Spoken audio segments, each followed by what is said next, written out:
let's talk about Halloween, Halloween, Halloween. Let's all talk about Halloween, Silver Shamrock. Van Helsing from 2004, directed by Stephen Sommers. The one name they all fear. Famed monster slayer Gabriel Van Helsing is dispatched to Transylvania to assist the last of the Valerious bloodline in defeating Count Dracula. Anna Valerious reveals that Dracula has formed an unholy alliance with Dr. Frankenstein's monster and is hellbent on exacting a centuries-old curse on her family. That barely scratches the surface of the plot of this movie. And, you know, Van Helsing is another one of those films. This was streaming on Tubi. I watched it with my son. It was the perfect movie to show my son. And I got to tell you, people have always taken a giant shit on Van Helsing, and I don't understand why. This movie did nothing wrong. Nothing, okay? It really didn't. It didn't do nothing wrong back in 2004, and it didn't do anything wrong in 2023 when I rewatched this movie. It's 19 years old. Can you believe it? It swings hard and true. That's so true, man. It just takes such a hard swing. And what do I mean by that?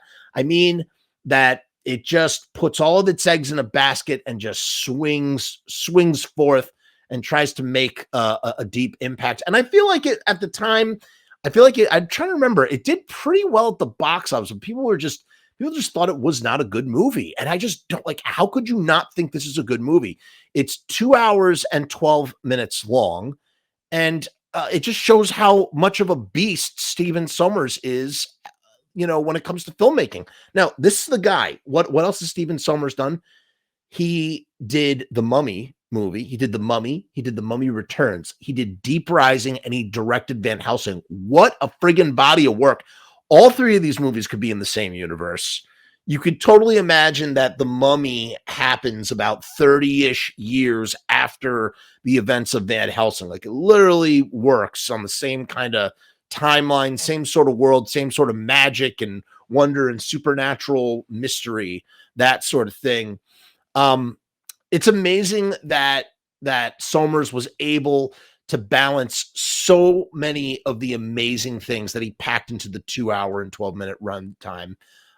If this movie came out today, it would actually be 3 2-hour movies to make it a trilogy. The studios would be super greedy and be like, we want 3 2-hour movies. And the first one would be like called, what would the first one be called? Would be, obviously, it would be Rise of Van Helsing. And then something for the second movie that would leave you on a cliffhanger. And the third movie would be Battle for Transylvania. Because every movie, you know, the first one is always Rise. And then, you know, the last one has to be Battle for.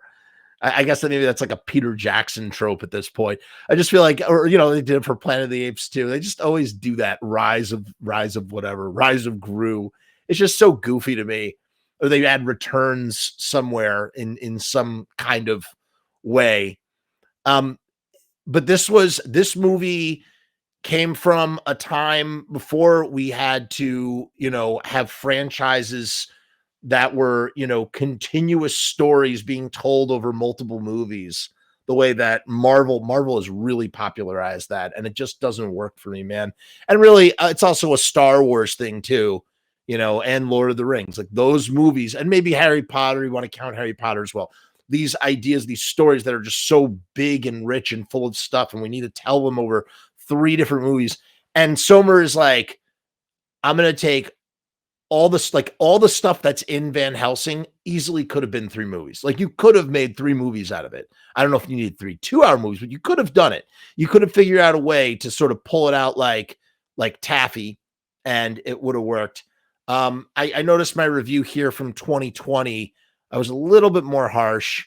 I said it's a super film. I wish we got more. I do. I wish I got more too. I said that the CGI is yucky, though. I wonder if it would play better in black and white. I would have to try that next time. And I didn't end up trying it next time. But next time I will try it in black and white. But you could see that my love for the movie grew. I mean, I never hated the movie, not once, not even when it came out. But I just, man, Kate Beckinsale, she is, beautiful, gorgeous.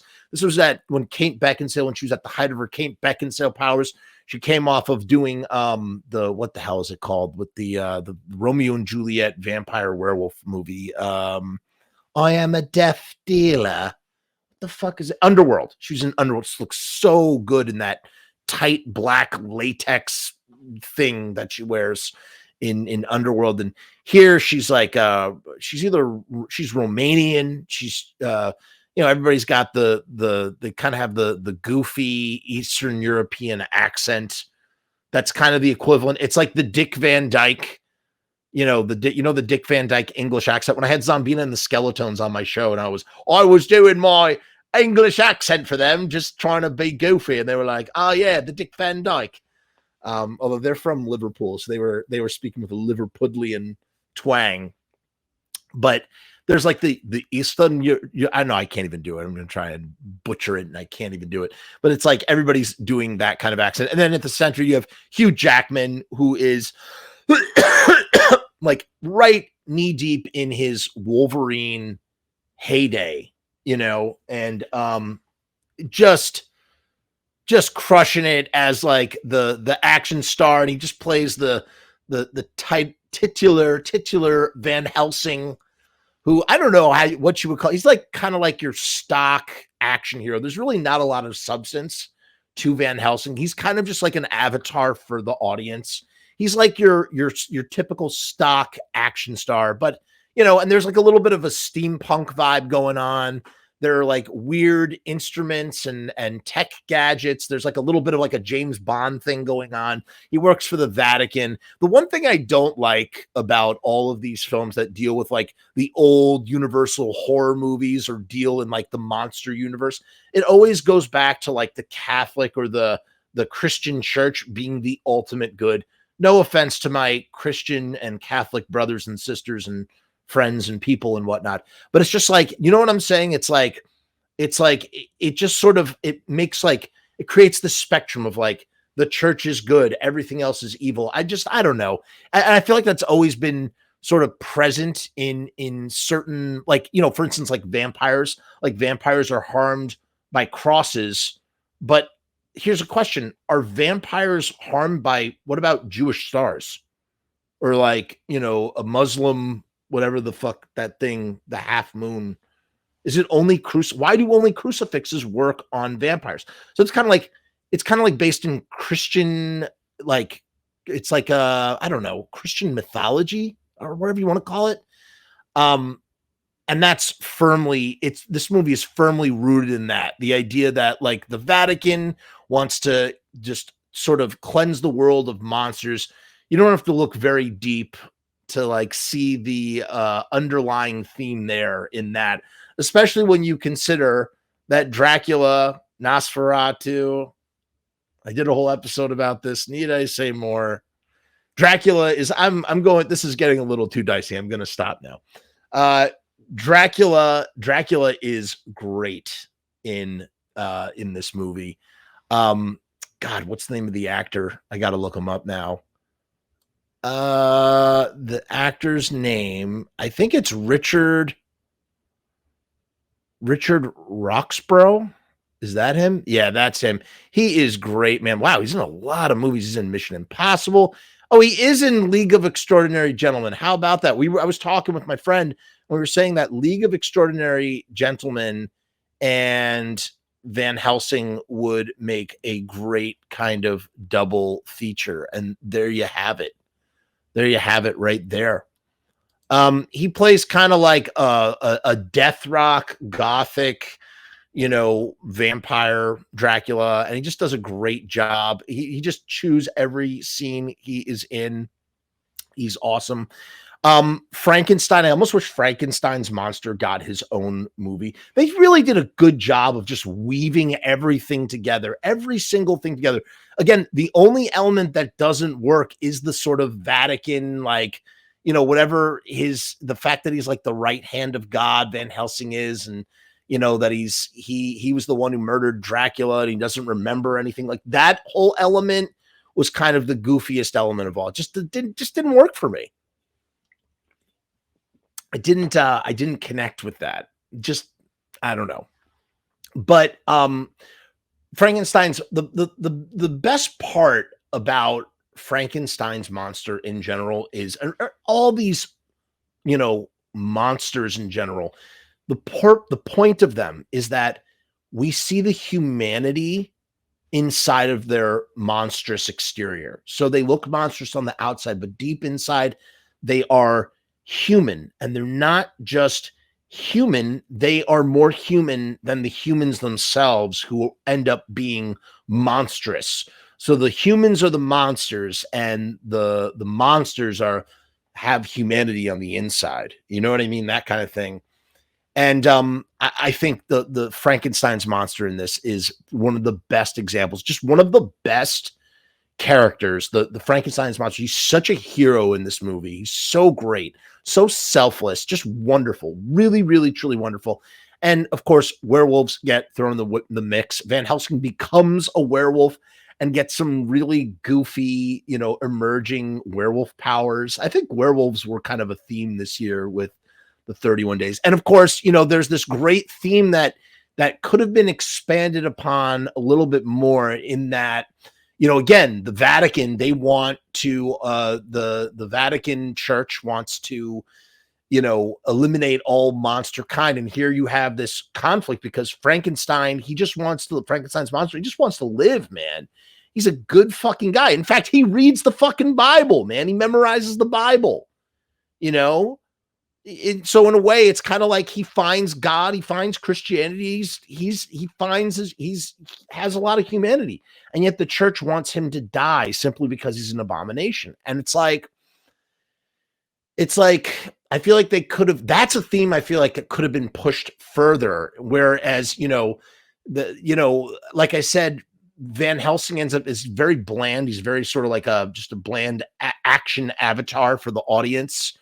It would have been interesting to explore more where he has prejudices against monsters, and then when he discovers that like Frankenstein's monster is like one of the most like human, he has more humanity than some humans do, that he sort of changes his mind. Or it kind of happens with his werewolfdom. Van Helsing becomes a werewolf, right? He becomes a werewolf, and then suddenly there's like a race to cure him because he's the main guy. And it's kind of like, it would have been more interesting if he has this sidekick named Carl, who is also in the movie 300 and is also so great. I love Carl. I really, really, really love Carl. And he's just a great comedic sidekick foil. It would have been interesting if he became the werewolf and Van Helsing was suddenly confronted with, the pull of his duty to the Vatican Church, who need him to exact out, need him to follow and deal with this, like any other monster. And Van Helsing being sort of conflicted and like, hey, this is my friend. Like, this is not a monster. Maybe not all monsters are evil. That would have been interesting. And then the movie does something really ballsy that I hate. I hate it, but I respect it because it's ballsy. They kill off Kate Beckinsale. She dies at the end. She doesn't end up with Van Helsing.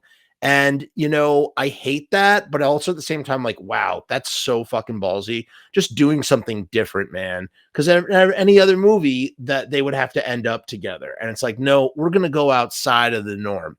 So you get to have this full experience. It's kind of like in the same way as Flash Gordon, the Dino De Laurentiis film, where everything happens in that one movie. And when you reach the end of that movie, that is the end. And I mean, that's true. Could they have done more Van Helsing? Sure. Could we have gotten a Frankenstein spinoff? Absolutely. Would have loved that.